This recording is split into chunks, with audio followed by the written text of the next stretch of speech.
What's good, y'all? Welcome back to another episode of the Paycheck podcast. I am your host, Justice. I used to be Pay. And today we are back with another episode.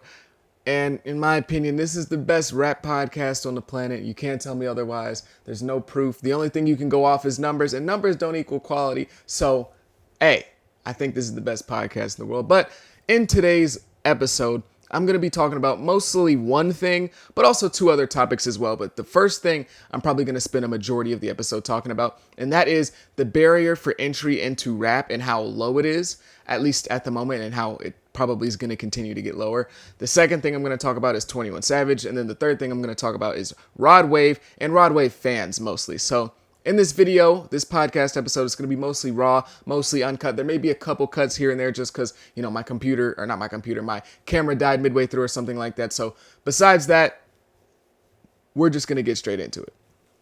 So first and foremost, sorry about that. We're going to be talking about the barrier of entry for rap and how it is extremely low. Now, if you don't really know what I mean by that, I'll just give you like a quick, I don't want to say it's a definition, but just like a quick explanation of what I mean by the barrier of entry. So the barrier of entry is like the minimum amount of something that you need in order to qualify for something else. So think about it as like the minimum height you need, the minimum amount of skills, talent, the minimum amount of work experience, the minimum amount of whatever, weight, whatever it is. Like let's say, you apply for a job at Apple. They say, oh, we want you to have a minimum 5 years experience. That's the bare minimum. That's the barrier amount of entry for experience for that job. So that's what I mean when I say the barrier of entry in this video. Now, the barrier of entry for skills and talent right now in rap is extremely low. And it's probably lower than it's ever been. And rappers nowadays are blowing up with extremely limited skill sets. And if they don't have a limited skill set, they're just overall not really that talented. Now, you can be talented, but not really have your skills all the way honed in. But a lot of these artists are blowing up so quickly that they're blowing up without all of the skills down pat. They're blowing up without all of their talent in a bunch and knowing how to use their talent every single time they walk in the studio. Like a lot of people are blowing up when they're extremely raw and extremely fresh. And when I say okay, and it also leads to a lot of them having to develop throughout their career. And what I mean by develop, I don't mean like Kanye, how Kanye went from like making music like Graduation and The College Dropout and all that stuff and Late Registration. Like I don't mean like develop like that to 808s and Heartbreak for Kanye. I mean somebody developing the very bare minimum of their skills, just being comfortable on the microphone, being comfortable, using their talents and using them accordingly. So not just like, you're evolving in your career, you're going from somebody who didn't really have the best rap skills to now you're rapping like this, or now you're doing like, I don't mean changing their style or evolving as an artist in general. I just mean developing their bare minimum skills and their bare minimum talents that they're going to be using throughout their career. Like we're seeing a lot of artists who are developing as they've already blown up. They already have multiple millions of followers on Instagram, but they barely really know what they're doing when it comes to making music as they are in their career at that moment. And this isn't me saying like, it's super easy to blow up nowadays. Don't get those two things confused, because both things can be true at once. It can be hard to blow up, but also you don't really need a lot of skills and talent. So those things can be true at the same time. So if you're super talented and you're a rapper and you're watching this and you're thinking like, bro, what is this guy talking about? I'm not saying that, you can just blow up and it's super easy. I'm just saying that in order to blow up, you don't necessarily need a high level of skills and a high level of talent in this modern era. Like, it's just not the case. And again, let me say it again, because I know there's going to be people in the background like, bro, I work my butt off. I've been rapping for 7 years and I'm not saying it's easy to blow up. I'm not. But I think the main reason as to why the barrier of entry is so low right now in rap is because of these two things. One, and they're both technology related, but one, the accessibility of like high level equipment, high level technology to pretty much everyone, at least in the United States for the most part. And then the other part is social media. Those two things working in tandem have made it extremely, I won't say easy, but have made it a lot easier for people with lower levels of skills and talent to blow up in this modern era, because technology has gotten so good that it's to the point where like everyone, even if you have like an iPhone, like bare minimum, you have an iPhone, you can make decent sounding quality music. Like the main problem with a lot of artists when they're blowing up, right, is just money.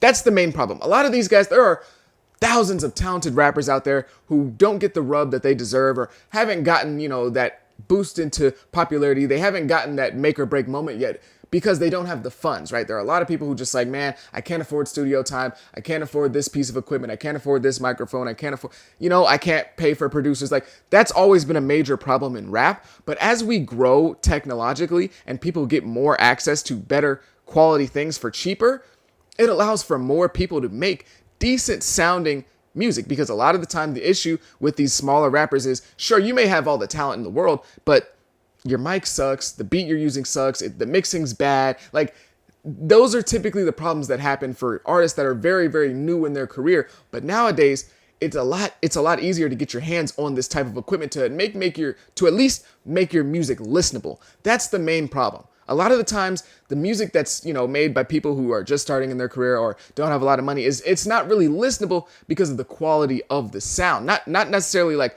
how good or bad the song is, but just the quality of it. You put it in your ear and you're like, this is kind of gross. I don't want to listen to this. So even if, you get somebody with Jay-Z's talent, if you put them on terrible production with a terrible mic, with a terrible beat, and the mixing's bad and the engineering sucks, like, the song's just going to be bad. Like, I'm sorry. It doesn't matter how good you are lyrically, how good you can flow, how nice your bars are. It's going to be a bad song if the overall quality is bad. But as technology has gotten better and gotten more accessible, it's allowed for even the average Joe to be able to make a decent quality sounding song. We got stuff like FL Studio and things like that, to where almost anybody can, on their phone, make a song that can at least be listenable, that people can at least give a chance to, and it's allowing for a lot more people to blow up. I literally could make a song on my phone in maybe about an hour, and yeah, the song's gonna be trash because I have no musical talent whatsoever. I mean, I don't know, I've never really tried, but I don't have any musical talent, I'm gonna assume, so I could make a song and it's gonna be trash, but it's at least gonna be listenable to the point where it's like, okay, this is just the artist sucking. This isn't, the beat's bad, the mixing's bad, it sounds gross in my ear, it's only playing in one headphone. Like, it's not going to be any of those problems. It's just going to be, oh, he sucks. So that's my point. It's gotten a lot easier for artists to make music, and to go and to pair with that, social media has just continued to grow over the last 10 years. And those two playing together makes it a lot easier, and it makes it for more people to be able to blow up, right? Because if you go back not even that long, obviously if you go back to the 90s and early 2000s, it was a lot harder for people to make music. But even if you go back 15 years from now, 2008, it was still a way different landscape. Like, technology evolves so fast that it's allowed for a lot more people to be able to make music. And also, social media has grown. There's so many different avenues of blowing up nowadays. Like, if you look, we've got Twitter, or X, whatever you want to call it. Thanks, Elon Musk. Instagram, Facebook, YouTube. You got TikTok, which is the #1 platform to blow up as quick as possible. If you're trying to blow up, go to TikTok. You got YouTube Shorts, Instagram Reels. There's so many different ways you can blow up on the internet nowadays, that it's allowed for more people to blow up. And it's also, again, lowered that barrier of entry when it comes to how good you actually have to be in order to blow up. Because on TikTok specifically, TikTok is the one that I really want to focus on, because Twitter, Instagram, Facebook, they've all existed for a long time.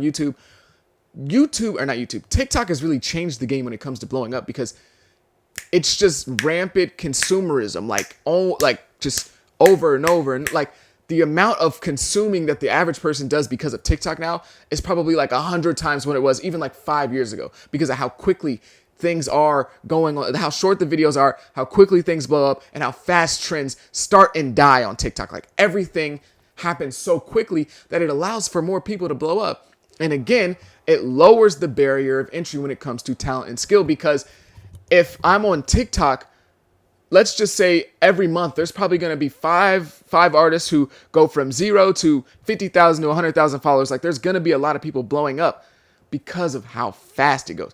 TikTok is way faster than any other platform. And it goes so fast that it allows for people to consume a lot more. So because people are now consuming a lot more, there's more avenues for more people to blow up, if you get what I'm saying, right? Like, if I have, 25 potato chips, and then the next day I have 50 potato chips, there's a better chance that in those 50 potato chips, there's going to be 4 of them that suck. compared to 25 potato chips. There's going to be a less high. Like, you get what I'm saying? I don't know. That was probably a bad example, but you get what I'm saying. There's more chances for you to blow up because more people are consuming at such a higher rate. And also, other parts of the world are getting a lot more access to technology as well. So it's just a boom in technology all around. So because of the technology becoming more accessible and social media making it a lot easier for people to blow up, especially TikTok, it makes it so the barrier of entry is a lot lower because somebody has to fill the gap, right? People are consuming so fast that there's more gaps, so more people have to fill them. It's not just going to be, empty gaps. You're never just going to be like, there's nothing going on TikTok. There's always something going on TikTok. So because of that, more people are given the opportunity to blow up. And if you're an artist who's, struggling right now, I just suggest post everything on TikTok. Whatever you're doing, if you're making music, if you're in the process of making music, if you already have your music made, like everything needs to go on TikTok. If you're not posting on TikTok, honestly, you're playing yourself. I'm just be honest. So that's why the barrier of entry in rap right now is getting so low that it's like artists are blowing up when they have less than 10 songs. If you look at somebody, and Ice Spice really is kind of like she's kind of like the poster child for this.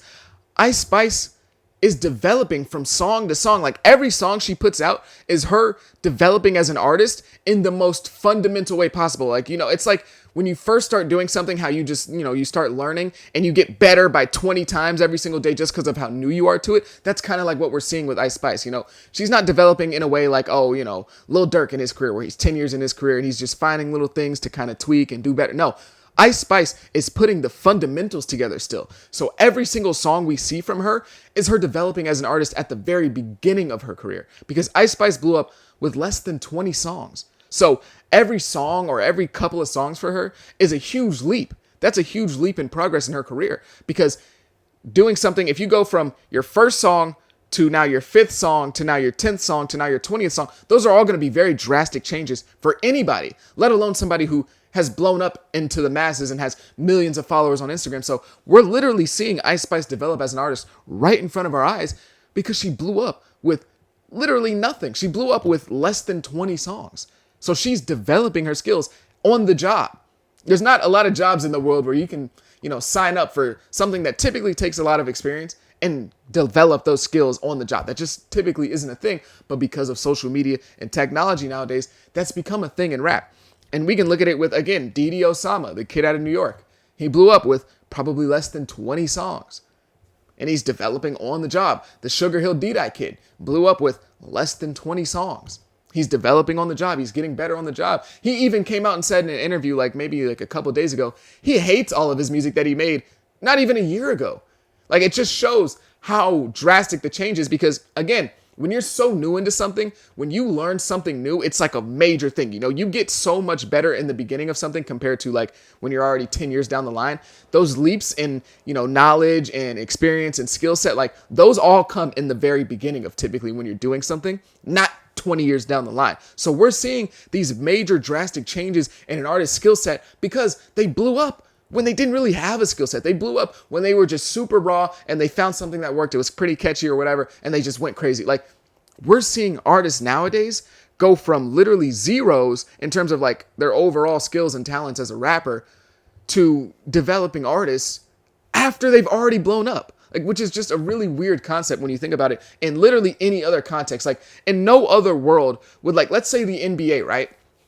The barrier of entry for the NBA in terms of skill and talent is incredibly high, to the point in which even the very worst NBA player that you can think of would cook 95% of D1 basketball players. D1, not even your average Joe going to, LA Fitness, D1 high-level players. The worst player in the NBA would cook 95% of them. So you look at that barrier of entry, you would never see somebody in the NBA who just started playing basketball a month ago. You never see that. You never see somebody in the NBA who just started playing basketball a year ago, and then they're just kind of developing the basics. They come into the game, they can only dribble with their right hand and only shoot layups, and now they're learning how to use their left, they're learning how to shoot from three. You would never see that in the NBA or in the NFL or in soccer, but you see that in rap just because there's so much opportunity nowadays, and it's so random. Again, blowing up's not easy, but I'm just saying that it doesn't take necessarily a lot of skill and talent. You don't have to be Nas on the microphone. You don't have to have a high level of charisma. You don't have to have anything in particular really at a high level to blow up nowadays. Again, it's not easy. It's very random. It's the algorithm. It's connections. It's having money behind you. It's a whole bunch of different things that go into it. But when I talk about just like the very bare minimum of talent you need, it's not very high. It just isn't. And also another point that goes along with that is not only is, it easier to just make music in general, but it's also a lot easier to copy off of people. We kind of live in a copycat epidemic right now where everyone is copying every other, what everyone else is doing. Like, it's always been a thing in rap. Somebody does something. Ooh, I like that. I'm going to take that and use it. Oh, I like that. I'm going to take that and use it. But it's just gotten so blatant nowadays that it's like damn near disgusting. Like, people are literally just blatantly ripping whatever's hot. But it's gotten so easy to do that because of technology. So again, if I see Yeet doing something and that's like, oh man, Yeet's going crazy. Oh, wow, this is really working. A lot of people really like this sound. Okay, what presets is he using? What? Like, you can kind of get into it. What auto-tune program? Like, what is he doing? And I don't really know music on that level to tell you what type of presets, what 808s are being used. I know that there's specific ones, but I can't tell you that. I can't go that far into it in terms of like creating music. My knowledge there is pretty lacking. I'll say that, but it's not that hard to pretty much mimic what somebody else is doing nowadays, especially if that other person is using the technology to their advantage. If they're using certain auto-tune things to make their voice sound good, if they're using certain beat cadences, like, it's a lot easier to replicate somebody else's sound nowadays as well because of technology. And again, with it being easy to replicate that sound and there being so many gaps to fill on social media, people can blow up using somebody else's sound. Like, you can blow up just by copying somebody else. It's really, I mean, of course, that's always been a thing, but it's just so much easier nowadays to copy somebody else. And again, if I'm a Yeet fan and Yeet drops an album every 8 months, right? That's a pretty decent, that's pretty regular. But if I'm on social media and I'm on TikTok every single day, that 8 months feels like 8 years. So guess what? I'm scrolling on social media. I'm on TikTok, swiping. And then I see somebody that makes a song that sounds, somewhat similar to Yeats. It's not exactly a direct copy, but I like Yeats music and this is pretty close. Now I'm more likely to follow that person. Now I'm more likely to get invested in that person because they're already doing something that I already like. I already like Yeet. So this isn't that far off. Let me go listen to this guy while Yeet is, doing whatever, taking his time off, which, I mean, 8 months isn't that long, but you get what I'm saying? Like, it's a lot easier to be somebody else than to be yourself on social media as well, because you can look and see, okay, this works.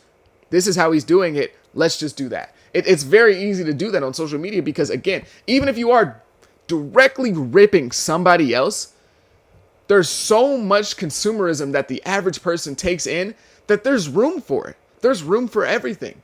There's room for Cardi clones. There's room for Lil Uzi clones. There's room for a Lil Baby clone. That white dude on TikTok that be having the braids, he just blatantly ripped Lil Baby and blew up. His music like blew up off of it. Like, there's just so much room nowadays for people to blow up. And then you add on the fact that you can just blatantly copy somebody in this social media era and pretty much get away with it. Sure, people will be in your comments, you're a Lil Baby clone, you're a Lil Durk clone, but it doesn't matter if they're commenting. If they're commenting and they're clicking on it and they're putting money in your pockets, really doesn't matter. So all of these things have kind of added up to make it to where you really don't need that much talent and skill as a baseline to blow up. It's not like the NBA, it's not like the NFL where you have to have a bare minimum of skills that you have to have. Like, there's just no way around it. In rap, you get the right beats, get the right algorithm, you pay for a couple ads on Twitter. Who knows? Blow up on YouTube Shorts, do a couple podcasts, do a couple interviews, say something crazy.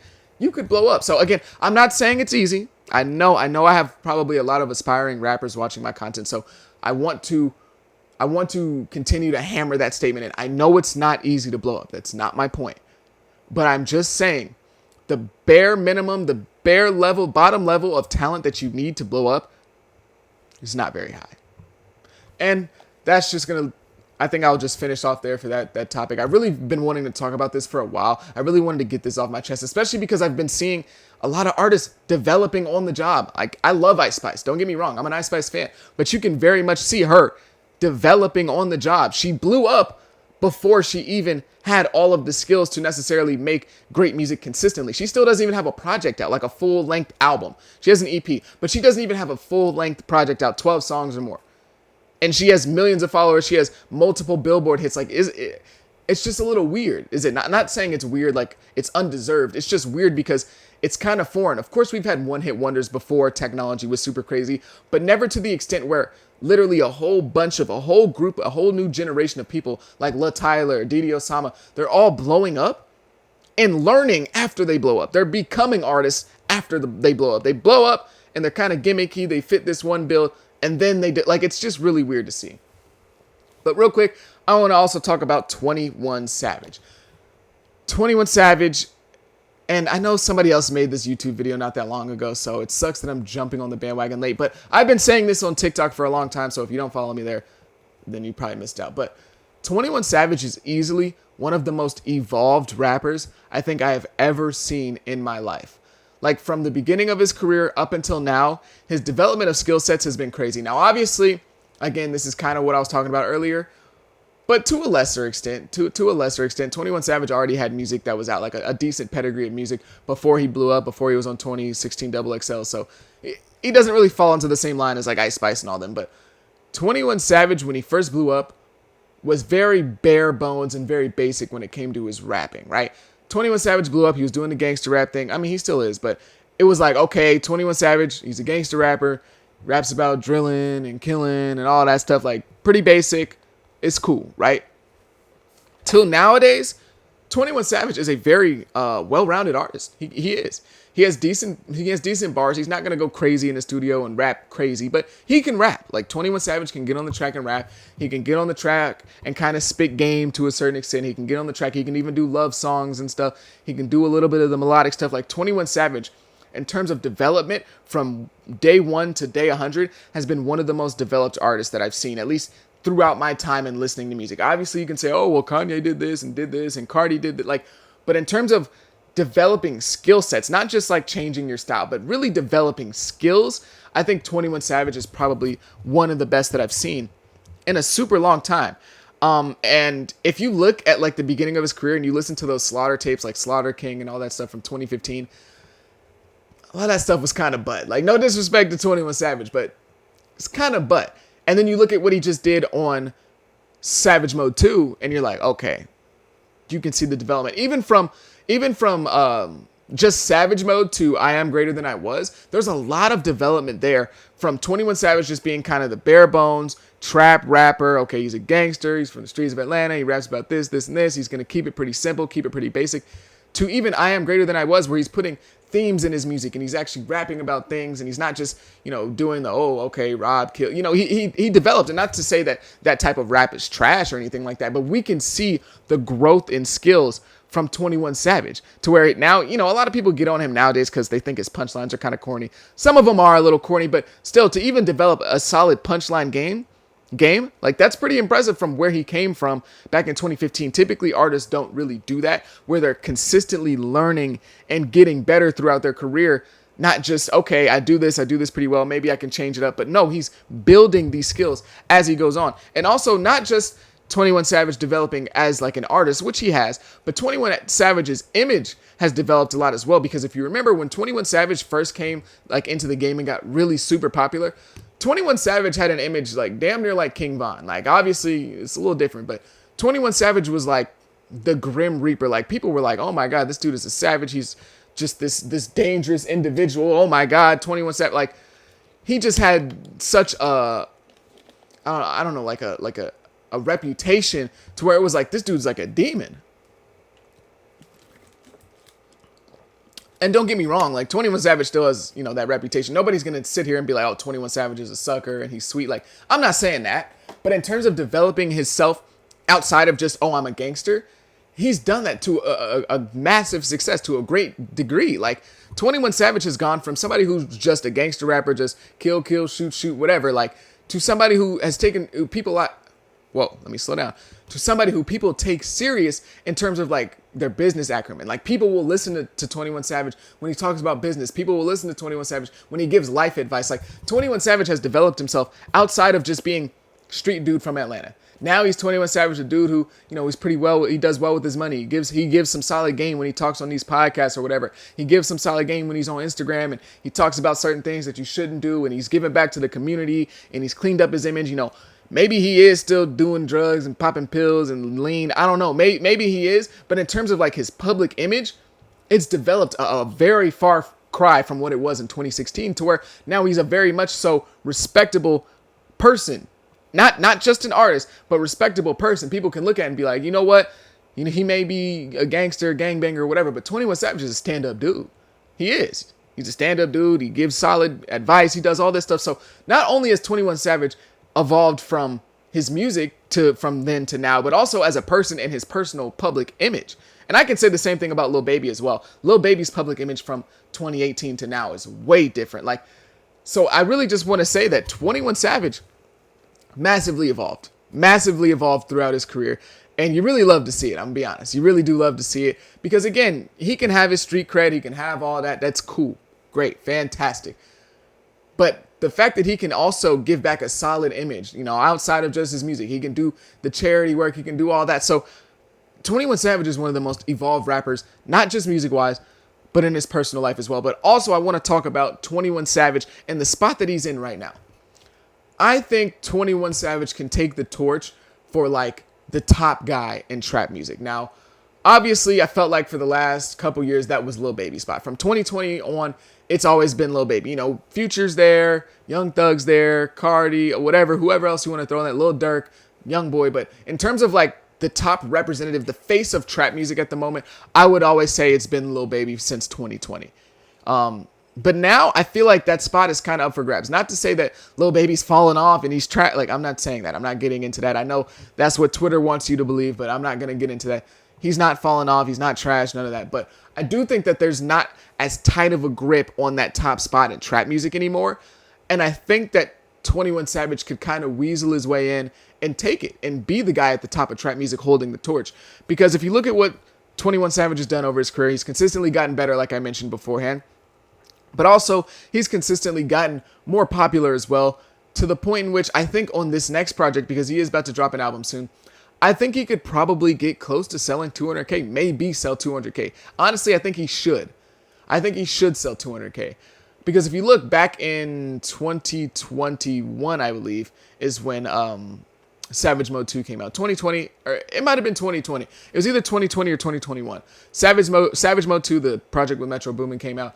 And that did 170K first week, which is crazy. That's really great. Those are big numbers. And now we're 3 years later. And in those 3 years, 21 Savage has gone on a very solid feature run. It's not like he's just been sitting there doing nothing. He's gone on a solid feature run. He's been on pretty much everybody's project. And also, he has the project with Drake. Now, that's going to be... That's the one thing that really can change those type of numbers that 21 Savage is getting. A project with Drake, a collab album with Drake, it's just a massive boost. Even Drake just being on your album in general is always going to be a massive bump in your numbers, or you being on Drake's album.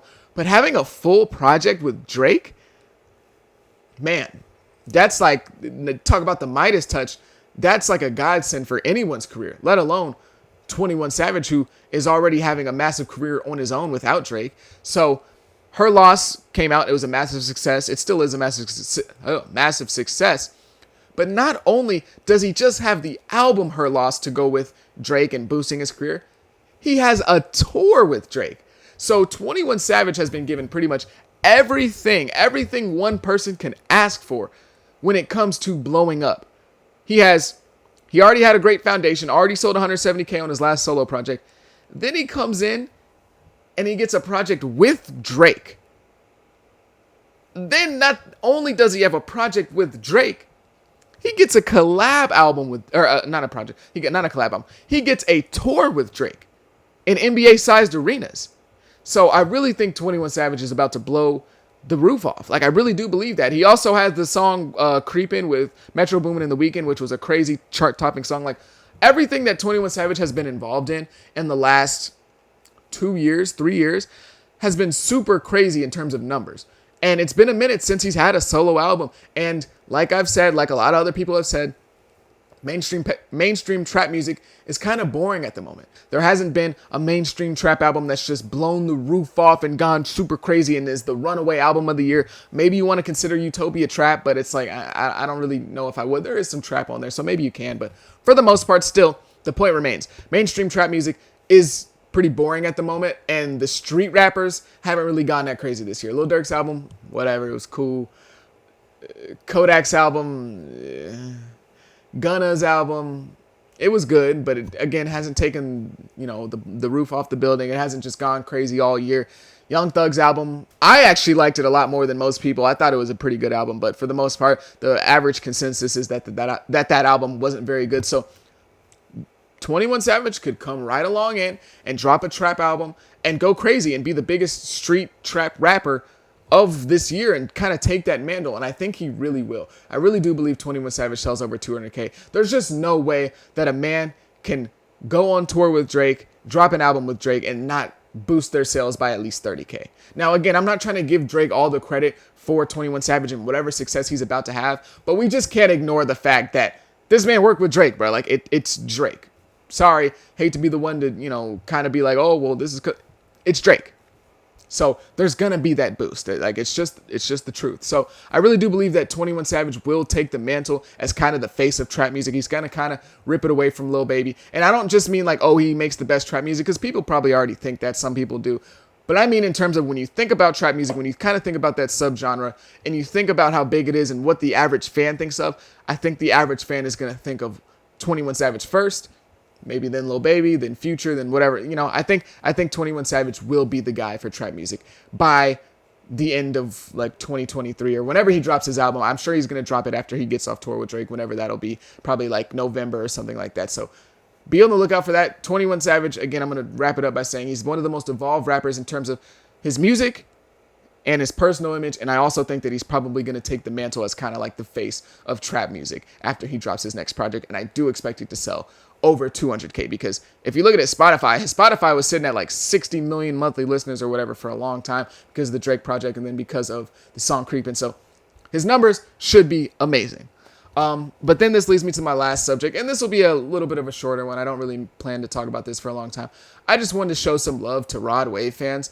I'm not the biggest Rod Wave fan in the world. He's got some decent music here and there, but I don't know. It's just, sometimes it's just a little too sad for me, just in general. I like sad music, but I don't know. Sometimes it's just like, damn, bro, like, I don't want to listen to this. But Rod Wave has one of the best fan bases in, I'll just say hip hop. I won't say Rod Wave makes rap music all the time, but I'll say hip hop. He is hip hop culture. He has one of the craziest fan bases in hip hop. Like, he has a die-hard fan base. In all honesty, I think his fan base is probably close to being almost as diehard as Youngboy fans. They're just not as toxic in general as Youngboy fans, so nobody really talks about it. Like, you're not going to see Rod Wave fans in your comment section saying, Rod Wave better, bro. Your favorite artist wishes they could be Rod Wave. Rod Wave so much. Like, you're not really going to see that, but he really has a die-hard core fan base to the point where his fans are still talking about him dropping an album. Like, I don't know. I think it's been about, actually, let's do the math real quick. I'll just check, because why not? I have my phone right here. This amazing technology that was afforded to me by whatchamacallit? What's his name? Bill Gates, or not Bill Gates. What the hell? You know who I'm talking about. Okay, so his last project was a year ago. I don't know what that little rant I just went on. His last project was a year ago, and fans are waiting on his next one. He's been kind of teasing it a little bit. But his fans, every single day on social media, you'll see somebody talking about, man, where's that Rod Wave album? Man, Rod Wave's music hits so different. Man, Rod Wave's music on the way home hits different. When you're in the shower, when your girl break, like, you see Rod Wave fans consistently talking about Rod Wave, and it'll make you think that, oh my God, Rod Wave is like, I don't know, like Drake size. Like, obviously I'm exaggerating, but Rod Wave's fans are always writing for him online. Like, they always are. They're always talking about him. They're always talking about his album. They're always talking about his music. And that really doesn't exist for a lot of artists. Like, if you look at somebody like Trippie Redd, or you look at somebody like Polo G, when they go a long time without dropping, you don't really hear about them. Like, no disrespect, but like, you don't really hear about whatever they got going on, unless it's like something that's posted on academics. I don't know. They called out another rapper. They started a beef, or they got arrested, something like that. Like, if they haven't dropped an album in a long time, their fan base isn't really keeping their name alive like Rod Wave fans are. Polo can not drop for a couple years and you won't really hear Polo. Now, that's no disrespect to him, but I'm just saying, Rod Wave has such a diehard fan base that you're going to hear about him every single day. You're going to hear about the fact that he pushed his album back. People are going to be making their little fat jokes or whatever, which, I mean, hey, do your thing. But you get what I'm saying? Like, there's always going to be a demand for Rod Wave online. They're always going to ride for him.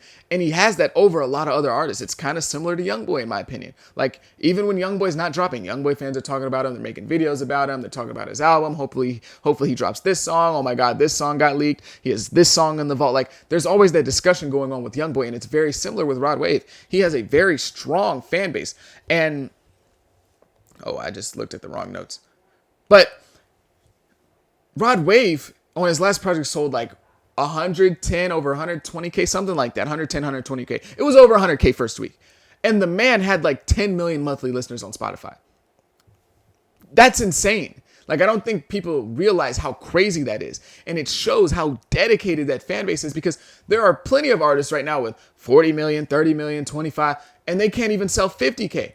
Trippie Redd has probably, actually, I can just pull it up on my phone right now. Why not? Right? Why not? I have the technology in my hands, so why not pull it up right now? How much does Trippie Redd? Let's see. Trippie Redd monthly listeners. Trippie Redd has 22 million monthly listeners. Dude just sold like 33K.